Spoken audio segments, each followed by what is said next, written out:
3, go! Mais qu'est-ce qu'un TDAH?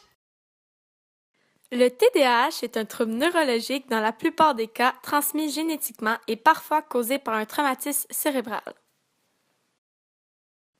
Saviez-vous que 70 à 80% des enfants souffrent encore d'un TDAH à l'adolescence?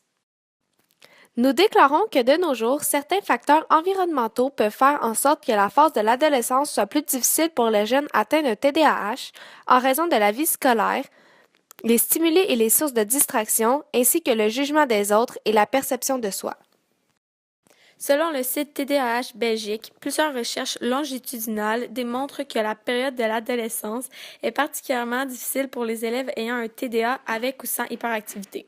Selon la directrice clinique Stacy Bélanger, ceux qui ont un TDAH sont plus sujets à doubler une année et 3 fois plus à risque de quitter l'école. Ils ont aussi des problèmes avec les mathématiques, les sciences, la lecture, l'écriture et la mémorisation. Ceux-ci sont des facteurs qui rendent l'adolescence plus difficile. Qu'est-ce qui est plus difficile dans la transition au secondaire pour un adolescent ayant un TDAH? Parce qu'au secondaire, en plus, tu te retrouves avec plusieurs cours, plusieurs profs. Tu as une gestion, tu as de l'organisation, de la planification. C'est plus de job, oui, qu'au primaire. Tu es moins suivi étroitement.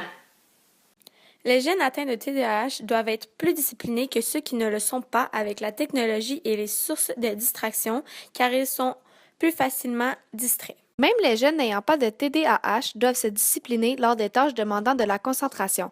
Alors, pouvez-vous imaginer avec un TDAH? Ils ont de la télé, Ouais. ils ont le portable, ils ont le iPad, ils ont leur téléphone. Ben oui, c'est sûr. C'est sûr que si tu as un travail à faire, puis il faut que tu te concentres sur une tâche, puis que ton téléphone cling parce que tu n'arrêtes pas, ben oui, ça favorise pas ta capacité à te centrer. Parce qu'à chaque fois, tu es détourné. C'est difficile pour toi de te remettre à la tâche quand tu as un problème d'attention.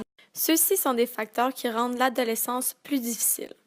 Des recherches démontrent que dans certains cas, les jeunes atteints de TDAH manquent d'habileté sociale. C'est pourquoi quelques-uns d'entre eux ont plus de difficultés à se faire des amis et à s'intégrer dans la société. Selon une étude de l'Université de Concordia, la dépression est vue dans 30% des adolescents ayant un TDAH.